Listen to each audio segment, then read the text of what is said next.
Smile, Austin. This is the last time you'll ever look that happy. Those were the first words that ran through my head when I saw the photo, the one that changed everything. The pounding in my skull wasn't from alcohol. I'd only had 2 beers at the company party. No, this wasn't a hangover. This was something darker. That twisting, gut-deep sickness that comes when you realize your whole life has been quietly falling apart behind your back. My name's Joel Granger, the guy nobody ever bets on. I'm 38, working logistics at a mid-sized tech firm in Millbrook, a quiet New England town where the lawns are perfect, the coffee's overpriced, and everyone's smiles hide something rotten underneath.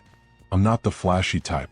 Khakis, button-down shirts, a reliable old Honda, the human definition of safe. My wife, Nova, used to laugh about it. She'd tell her friends I was steady, dependable, the kind of man who never strayed off course. Turns out she was right, I never did. But she did. She found her excitement in someone else's pool. Stay with me till the end, because what happened after that photo wasn't just revenge. It was the unraveling of everything I thought I knew about trust, marriage, and myself. And if you're new here, subscribe to Dark Infidelity Stories, where every confession reminds us that behind every perfect smile, there's a secret waiting to be exposed. That morning, I sat in the kitchen nursing lukewarm coffee when the back door burst open. Miles Henderson, my coworker and the closest thing I had to a best friend, stumbled in, breathing hard, eyes wide. He didn't even knock. That alone should have told me this wasn't going to be good. "Joel, man, you need to see this." He thrust his phone toward me, his hand trembling. "See what?" I asked, but there was something in his tone that made my stomach tighten like a fist. He dropped the phone on the table. A video played, already past 50,000 views. The thumbnail alone made my blood run cold. Nova in the pool at last night's party, her arms draped around Austin Verco. "Play it," I said quietly. And I did. In 3 minutes and 47 seconds, my marriage collapsed in front of me. Nova wasn't just swimming. She was performing. Laughing, pressing against Austin as a crowd of co-workers hooted and recorded like it was some reality show gone wrong. Her hands traced his chest, her lips grazed his neck, and the worst part? She looked straight into the camera and winked. That wink tore through me like a blade. "I always knew Nova liked to swim," I muttered, my voice hollow. "Didn't realize she was training for the Betrayal Olympics." Miles shifted uncomfortably. "Joel, I thought you should see it before." "Before what?" I snapped. "Before everyone in town watches my wife grind on our boss?" The comments were already flooding in, co-workers cracking jokes, strangers analyzing every second. People I'd eaten lunch with were calling me a fool, placing bets on how long it had been going on. My chair screeched as I stood. "Where is she now?" Miles swallowed hard. "She left early. Said she had a meeting with HR." Of course. Damage control. But was it for her reputation, or for Austin's? I didn't bother replying. I grabbed my keys and stormed out. My Honda felt smaller than ever, the steering wheel slick in my sweaty palms. Millbrook looked picture perfect as I drove through it. Sunlight, clean sidewalks, white fences, but I could almost feel the whispers behind every curtain. Everyone had seen it. Everyone knew. By the time I reached the office, the parking lot was full. Nova's silver Lexus, the one she insisted we buy for appearances, gleamed in her usual spot. I parked directly behind her, boxing her in. 20 minutes later, she appeared, heels clicking, phone in hand, every inch the polished professional. Perfect hair. Perfect lipstick. Perfect liar. She froze when she saw me leaning on her car. "Joel, what are you doing here?" "Interesting question, Nova. I was about to ask you the same thing about last night." Her expression didn't waver. That was her superpower, control. Always 3 moves ahead. "I don't know what you're talking about," she said, voice smooth as glass. I lifted my phone, showing her the video. 58,000 views and counting. "Congratulations, you're trending." For the briefest second, panic flickered behind her eyes, then vanished. The ice returned. "You're overreacting," she said coolly. There was a party. People were drinking. Things got out of hand. "Out of hand?" I barked. A few employees glanced over. "You call that fun?" Looked like you were auditioning for Austin's next affair. Her tone softened, rehearsed. Joel, you're being paranoid and jealous. This is why we struggle. You always assume the worst. The gaslighting hit like déjà vu. I'd heard it before, always making me question my own sanity. But not this time. I'm filing for divorce, I said quietly. That broke her calm. Her eyes widened.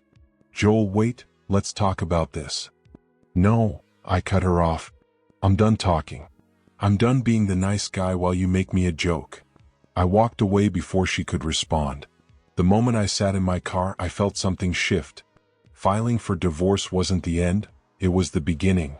The law office of Patricia Morse sat in a converted Victorian on Elm Street, smelling like old wood and hard truths.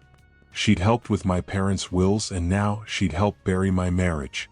Joel, she said gently, scanning the papers. 6 years and you're ending it over a video? It's not just the video, Patricia. It's the lies, the late nights, the secret dinners on credit cards I didn't use.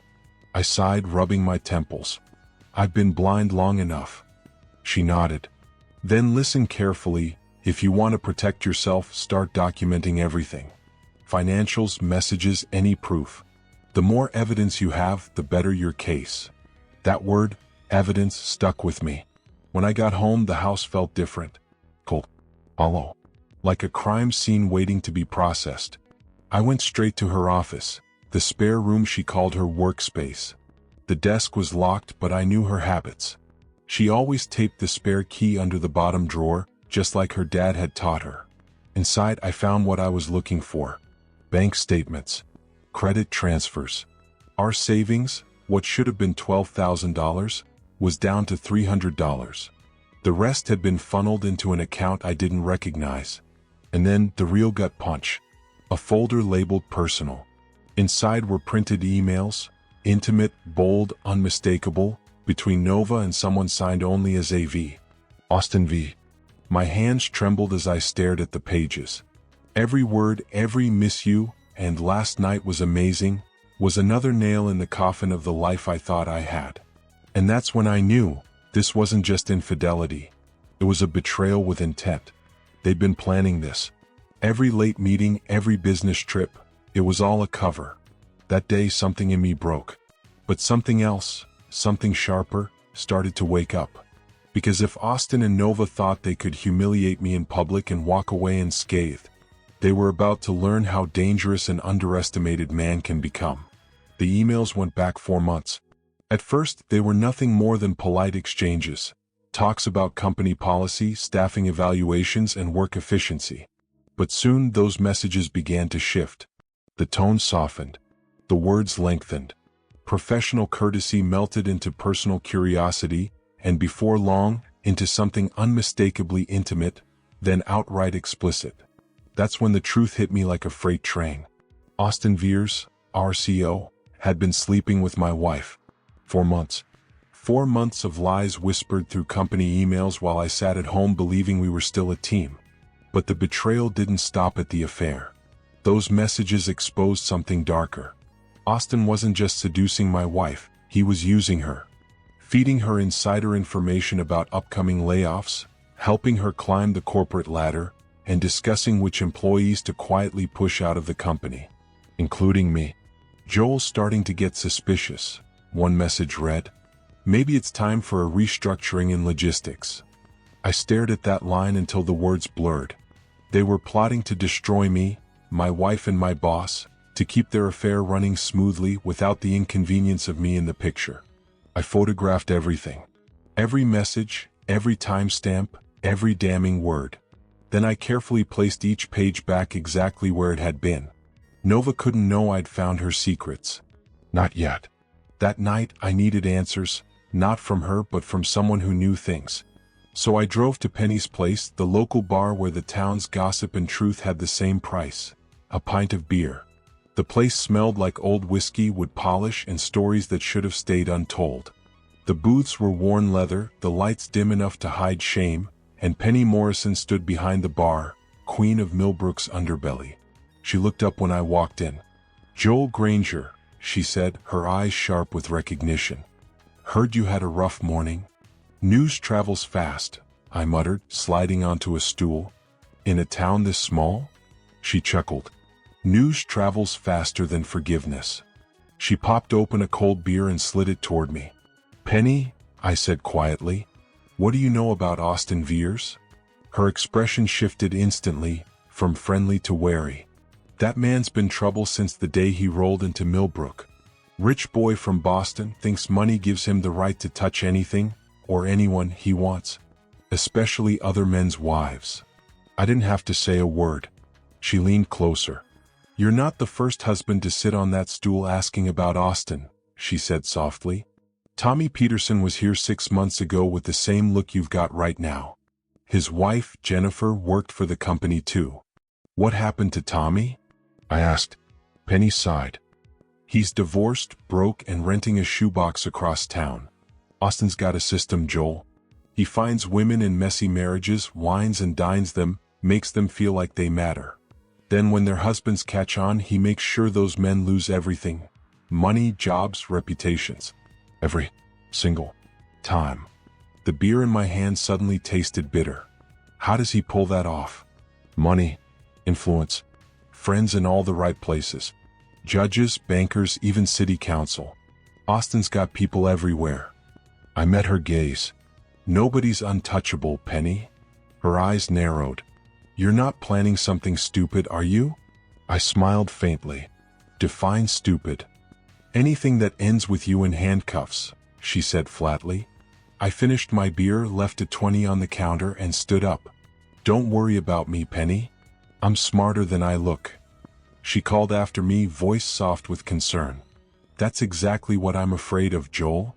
The drive home was quiet, but my mind was anything but. Every betrayal, every fake smile, every smug laugh from Austin replayed in my head like a bad movie I couldn't stop watching. By the time I pulled into my driveway, the plan was forming. Austin Veers thought he was untouchable because no one had ever made him bleed where it hurt most. His reputation. He'd dealt with emotional husbands before. Men who shouted, punched, or threatened. But I wasn't emotional anymore. I was strategic. The next morning I called in sick. Then I drove out to Miller Lake, where Austin's prized lake house sat like a glass and steel monument to arrogance. It looked like something built by a man desperate for the world to see how rich he was, all design, no soul. I parked a few hundred yards down the road and slipped through the woods until I had a perfect view of the back deck. Austin's black BMW was in the driveway. Parked right beside it, Nova's silver Lexus. So much for her HR meeting. I crouched behind a tree, phone in hand, camera rolling. When they stepped out onto the deck, I had to bite down hard just to keep from shouting. Austin was shirtless. Nova was wearing one of his dress shirts, nothing else. They were laughing, kissing, wrapped up in their little bubble of luxury and lust. I filmed 2 full minutes before Austin's security system caught movement. A shrill alarm tore through the stillness. He looked around sharply, reaching for his phone. Time to move. I bolted through the woods, branches whipping my face. By the time I reached my car, a private security vehicle was already turning into his driveway. My hands shook as I started the engine, heart hammering so hard it blurred my vision. But I had it, proof. Crystal clear video of my wife and my boss together. Time-stamped. Undeniable. Yet as I sat in my driveway later that night, watching the footage again and again, something dawned on me. Evidence wasn't enough. Austin Veers had walked away from other scandals before. Richer, cleaner, smugger. No, if I wanted justice, it had to be bigger. Public. Humiliating. Permanent. That's when the idea hit me. Every summer, Millbrook hosted its biggest event, the Millbrook Summer Festival. 3 days of food, music, and gossip. And this year, it would be remembered for something no one would ever forget. I spent 2 weeks planning every detail. The main stage featured a massive LED screen used for sponsor messages and local highlights. And as a volunteer coordinator for 3 years, I had the perfect access, right into the control booth. The festival's opening night always included a dinner honoring local business leaders. Naturally, Austin would be there. Nova too. The perfect crowd. The perfect trap. I arrived early, blending in among the volunteers. My friend Danny Walsh was hunched over the audio-visual setup, fine-tuning the lighting. "Hey Joel," he said, glancing up. "You're early. Just wanted to make sure everything runs smoothly tonight," I replied casually. "Should be good," he said. "We've got sponsor videos queued, community reels from last year. Mind if I add something?" I interrupted. "A short piece I made, kind of a spotlight on our local business community. Nothing fancy." Danny shrugged. "Sure man. As long as it's family friendly." "Oh, it's definitely educational," I said, sliding my USB drive into his laptop. I cued my video to play during the dinner's intermission. Then I took my seat at the back of the tent where I could see everything. Right on schedule, Austin Veers strolled in, late, confident, shaking hands like he was running for office. His suit probably cost more than my car. Nova walked in beside him, not as his date, but close enough for anyone watching to draw their own conclusions. She looked stunning, perfect makeup, black dress, $1,000 lie wrapped in satin. They thought they were untouchable. But by the time this night was over, Millbrook would see who they really were. And I'd finally get my revenge. They really did make a striking pair, picture perfect, the kind of couple that small towns gossip about for all the right reasons. Too bad I knew the fairy tale was seconds from collapsing. The evening started like any other small town celebration. Polite laughter, champagne glasses clinking, and speeches about community values that no one actually listened to. Awards were handed out for volunteer work, handshakes exchanged, the usual hollow cheer. Then came Austin's moment. He stepped up, sharp suit gleaming under the lights, delivering his polished speech about how his company was changing the face of Millbrook's economy. The crowd lapped it up, applause swelling like a wave. He grinned, soaking it all in like he was untouchable. Then the MC's voice boomed over the speakers. "Ladies and gentlemen, please enjoy a special presentation celebrating our thriving local business community." The lights dimmed. The projector hummed. And my little masterpiece began to play. At first, everything looked innocent enough. Smiling shop owners, workers shaking hands, wholesome community shots that made everyone nod approvingly. Then, slowly, the background music shifted. Something darker crept in. And then it hit. The pool video exploded across the massive screen in crystal clear high definition. There they were, Nova and Austin, her hands on his chest, their mouths locked together while a circle of laughing co-workers cheered them on. Every sigh, every breath, every sound, perfectly captured. The reaction was instant. A scream cut through the tent. Someone gasped. Chairs scraped across the floor as people stood up, straining to see. The whispering turned into a wave of noise. But that was only the beginning. Next came the footage from Austin's private lake house. Nova wearing his shirt, her hair messy from passion, their intimate touches captured under the golden evening light. The timestamps made it worse, clear proof it was during office hours when she was supposed to be in meetings. The tent exploded. Chaos everywhere. Austin jumped to his feet, yelling at Danny, the tech guy, to kill the feed. But poor Danny just sat there, frozen, eyes wide. Nova's face had gone completely white. Her perfect lipstick couldn't hide the horror. And then, the final nail. The screen filled with blown-up screenshots of their email exchanges, large enough for the entire room to read. There were flirty jokes, secret plans, and damning evidence of something far worse. Austin sharing internal documents, manipulating evaluations, plotting to fire employees who might uncover their affair. Austin's voice cracked through the noise. "Turn it off. Now." As he shoved through the crowd toward the control booth. But it was useless. Dozens of phones were already up, recording, streaming, uploading in real time. The video ended with one simple message against a black screen. "This has been a public service announcement about integrity and local business. Thank you for your attention." When the lights came back up, the world had flipped upside down. Austin's wife, Margaret, a fragile-looking woman who always pretended nothing was wrong, was screaming at him across the tent. Nova's parents looked like they'd been hit by a truck, frozen in shock and shame. I stood, calm and deliberate, and made my way toward the exit.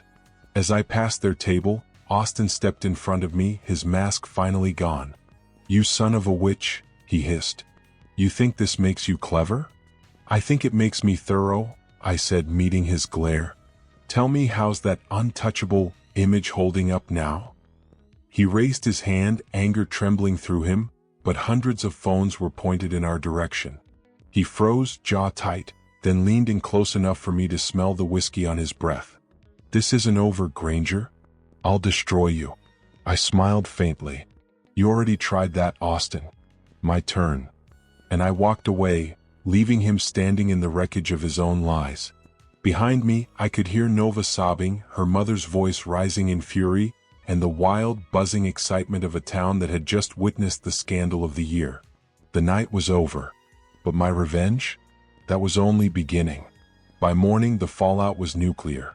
The video had gone viral, thousands of shares, comments, and news anchors salivating over the Millbrook scandal. Reporters swarmed Austin's office like vultures. I stayed home, phone in hand, watching the chaos unfold from my couch. Austin's company stock tanked 12% before noon. The board called an emergency meeting. 3 big clients terminated their contracts, citing ethical concerns. But Austin wasn't done yet. He never went down quietly. At 10 a.m. my phone rang. It was my lawyer, Patricia Morse. Joel, she said, voice tense. We've got a problem. Austin's filed a report. He's claiming you hacked his private systems to steal those emails. I laughed bitterly. That's impossible. I found them in my own house, printed copies. My wife's desk. Can you prove that? She asked. Silence. No digital trail, no timestamps. Just paper. She sighed. Listen carefully. He's also accusing you of stalking him. Says you've been following his employees, taking photos, trespassing on private property. Lay low, Joel.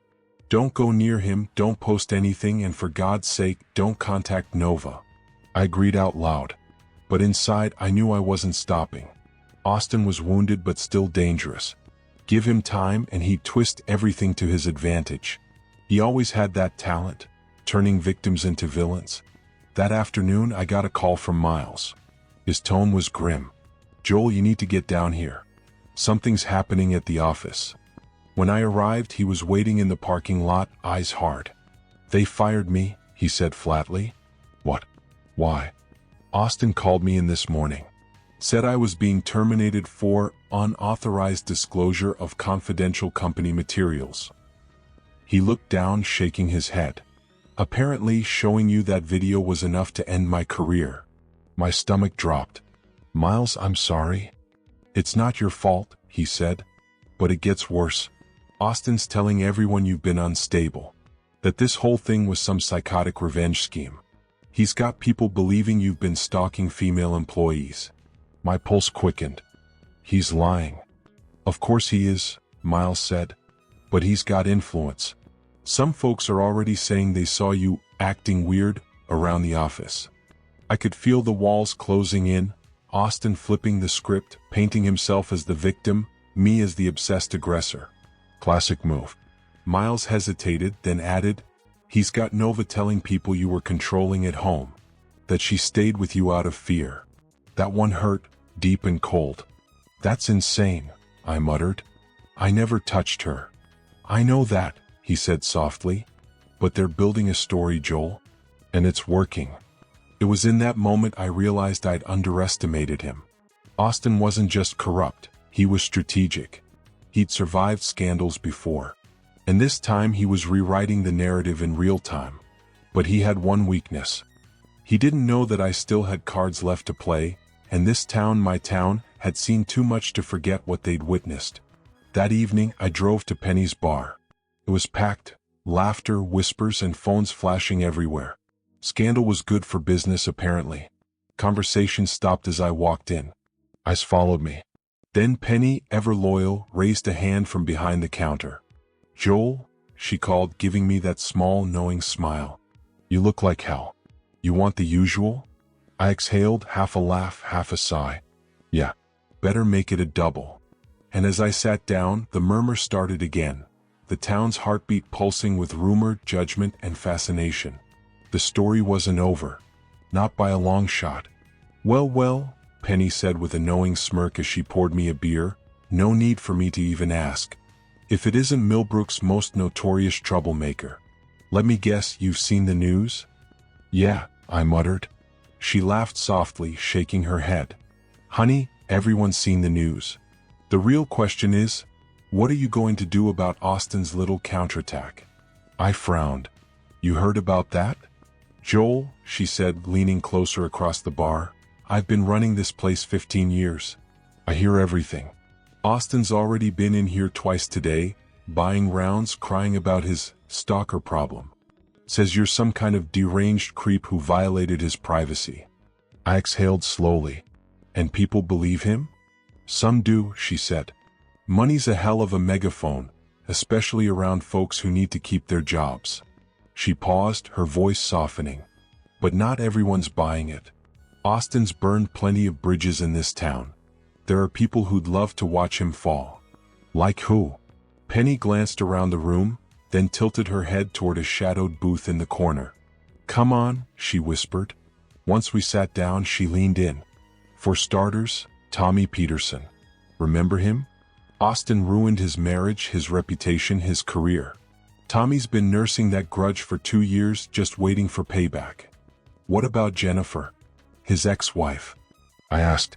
Penny's expression turned sly. That's the juicy part. Jennifer showed up here last week before your little festival premiere. Said she's done with Austin. Apparently the thrill of being the CEO's secret girlfriend faded once she realized she was just another name on his list. That caught my attention. Would she talk? Maybe, Penny said cautiously. But Joel, you've got to be careful. Austin's playing with weapons you don't have. Lawyers, money, influence, private investigators. You're fighting way above your weight class. David beat Goliath, I said quietly. Yeah, she replied, folding her arms. David had God on his side. What you got? I smiled grimly. Nothing left to lose. The next morning delivered a new twist. I was halfway through my coffee when a soft knock echoed through the house. Through the window, I saw a woman standing on my porch, mid-30s, brown hair, anxious eyes. I opened the door cautiously. Can I help you? Are you Joel Granger? She asked, her voice trembling. The man who exposed Austin Vare? Depends who's asking. My name's Sarah Chen, she said. I used to work for him. Until yesterday. I let her in. She sat at my kitchen table, hands shaking as she told me a story that made my blood run cold. For 18 months, Sarah had been Austin's personal assistant, and she'd seen everything. The late-night messages, the quiet affairs with married women, the way he manipulated them into submission, and then discarded them like garbage once he got bored. He keeps files, she said bitterly. Digital files on every woman he's ever been with. Photos, videos, private information. Everything. He calls them his insurance. Insurance for what? I asked. Lawsuits, she said. If any of them tries to expose him or sue him, he threatens to release their personal stuff. Ruin their marriages, their careers, whatever it takes to shut them up. Why are you telling me this? Her expression hardened. Because I'm one of those files. And when he fired me yesterday for disloyalty, he made sure I understood what would happen if I ever spoke a word. Yet here you are, I said quietly. She nodded. Because you already did what I never had the courage to do. You fought back. Then she reached into her purse and set a small flash drive on the table.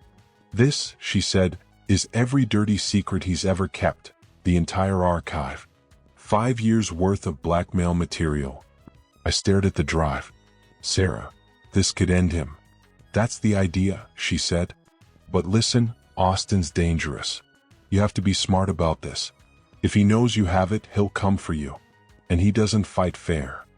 After she left, I sat at that kitchen table for a long time, staring at the little flash drive. This was it, the weapon that could finally destroy Austin Vare. But Sarah was right. One careless move and he'd twist it all around on me. I needed precision. I needed a plan that was ironclad, devastating, and legal. When I finally opened the files, my stomach turned. Austin had been blackmailing women for years.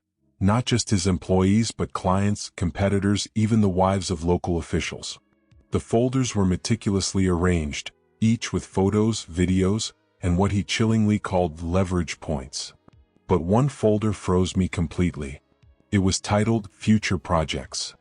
Inside were detailed plans to target more women, their names, routines, weaknesses, even the specific ways he planned to manipulate them. And there, buried among them, was my wife, Nova Granger. File number 47. Austin had planned her for months, mapped out our marriage, our finances, my work hours. The affair hadn't been an accident. It had been engineered, a long, calculated seduction. For 3 days I studied those files, searching for the perfect way to bring him down. And then I saw it, his fatal mistake. He'd stored everything on his personal cloud account, but often accessed it from his work computer. According to Sarah, he was careless, logging in, leaving sessions open. A man drunk on power who thought he was untouchable. But evidence wasn't enough. I needed a way to use it that would destroy him completely, without putting myself behind bars. That's when I thought of Lisa Roy. Lisa and I went way back, high school friends who'd taken very different roads. She'd become a detective, I'd stuck with logistics. But she'd always been sharp, fearless, and completely incorruptible. I called her Thursday evening. "Joel Granger," she said as soon as she picked up. "I was wondering when you'd call.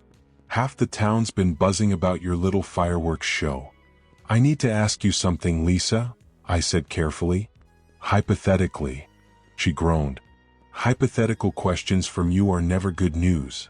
If someone had evidence, real evidence, of multiple crimes, blackmail, extortion, harassment, what's the right way to handle it?" "Joel," her voice softened. "What are you mixed up in? Just answer me." "Hypothetically," she sighed.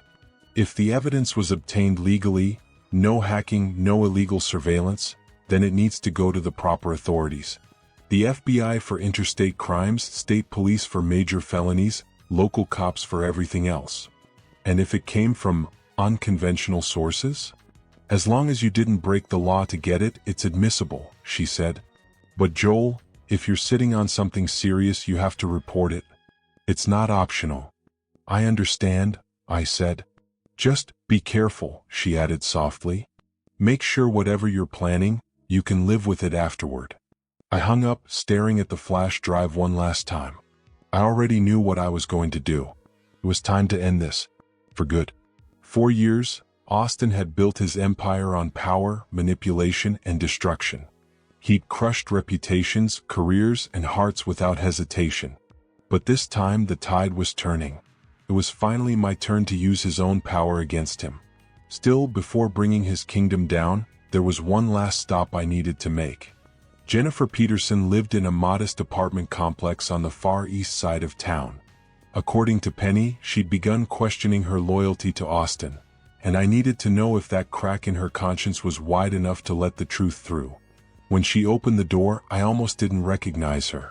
The once radiant woman who had been Austin's proudest conquest now looked hollowed out, wearing sweatpants and defeat. "You're Joel Granger," she said softly, like she'd already rehearsed it in her head. "I am," I replied. "Can we talk?" She hesitated only a moment before stepping aside. Inside, I told her everything, about Sarah, the files, and Austin's hidden crimes. With each revelation, Jennifer's complexion drained a little more, as if every sentence peeled back another layer of denial. He has files on all of us," she finally whispered. "Dozens," I said. "Photos, videos, personal details. He's been using them as leverage for years, blackmailing anyone who got too close." Her tears came fast, raw, and messy, not the kind of crying people show in movies, but the kind that shakes your whole body. "He told me I was different," she said between sobs. "That I was the only one who mattered." I leaned forward. "Jennifer, listen to me. I need to know if you're willing to testify. If this goes to trial, your statement could be the key that brings him down for good." She wiped her face, steadying herself. Beneath the exhaustion, I saw something reignite. Courage, maybe. "What do you need me to do?" she asked. "Tell the truth. Everything, how he manipulated you, the promises he made, the way he used his position to pull you in." She paused. "And my ex-husband, Tommy? Austin ruined him, got him fired, humiliated him in front of everyone. If I do this, will it help Tommy too?" It'll help everyone, I said. Everyone Austin ever hurt. Jennifer nodded slowly. Then I'll testify. It's time someone stopped him. That night, I worked like a man possessed. I made multiple copies of everything on Sarah's flash drive. DVDs, printed evidence, detailed summaries, enough to make sure the truth survived no matter what happened to me. My first call was to the Boston FBI field office. Agent Rebecca Martinez answered. She specialized in white-collar crime and public corruption. "Mr. Granger, these are serious accusations," she said. "You're alleging that this man's been running a full-scale blackmail operation?" "That's right," I said. "Over 30 victims, maybe more. Some were underage when it started." Her tone sharpened. "Can you bring the evidence to our office tomorrow?" "I'll be there by 9. My second call went to the state attorney general's office. They were especially interested in Austin's political connections, the blackmail, the influence, the silent coercion that had infected local leadership. Then I called Channel 7 News in Springfield. Maria Santos, an award-winning investigative reporter, picked up. She'd exposed corporate corruption before, and she was hungry for her next big story. We arranged to meet after I'd spoken with law enforcement. By midnight, I had 3 appointments on the books, with the FBI, the state prosecutors, and the press. Austin's empire was seconds from crumbling. But before the fall, I wanted to send a message. The next morning, before leaving for Boston, I logged into every social platform I owned and posted one short statement. The truth about Austin VE will be revealed today. Justice is coming for everyone he's hurt. Then I closed my laptop, took a deep breath, and drove. At the FBI's Boston office, I handed over every shred of evidence. Emails, files, videos, spreadsheets, enough to bury Austin for good. The agents moved fast. By mid-afternoon, they'd secured search warrants for his home, office, and personal devices. State police raided his lake house while federal agents seized his company's servers. At exactly 4:17 p.m., Austin Veers, the untouchable CEO, the man who thought he owned everyone, was led out of his office in handcuffs. The arrest aired live on 3 local news stations. His fall from grace had officially begun. That evening, as I sat alone watching the coverage, my phone buzzed. The caller ID made my stomach tighten. "Nova?" "Joel," she said, her voice trembling, "we need to talk." "No, Nova," I replied quietly. "We really don't." "Please," she begged. "I made mistakes, I know. Austin manipulated me. He said he loved me, that he'd protect me. I didn't know who he really was." "You knew enough," I said flatly. "You knew he was married. You knew I was your husband. And you chose him anyway." Her voice cracked. "Joel, please. I'm sorry. I'll do anything to make this right." I looked around the empty house, the one that used to echo with our laughter, and realized there was nothing left inside me. No anger, no love, no pain. Just a quiet void where my marriage used to live. "Goodbye, Nova."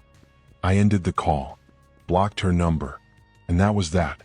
3 hours later, Austin's wife, Margaret, filed for divorce. By morning, 5 more women came forward, each with their own stories of manipulation and abuse. His company's stock collapsed. The board dissolved it completely. And Austin Veers, the man who once thought he was untouchable, now faced 47 felony charges, bankruptcy, and total public ruin. As the news replayed his arrest one final time, I poured myself a drink, leaned back, and smiled. The party was over. And this time, I was the one who turned off the lights. If this story gripped you, don't forget to subscribe to Dark Infidelity Stories, where betrayal meets reckoning, and every ending hits harder than the last. Tap like, share, and comment below, because sometimes the darkest stories aren't just about revenge, they're about finally reclaiming your peace.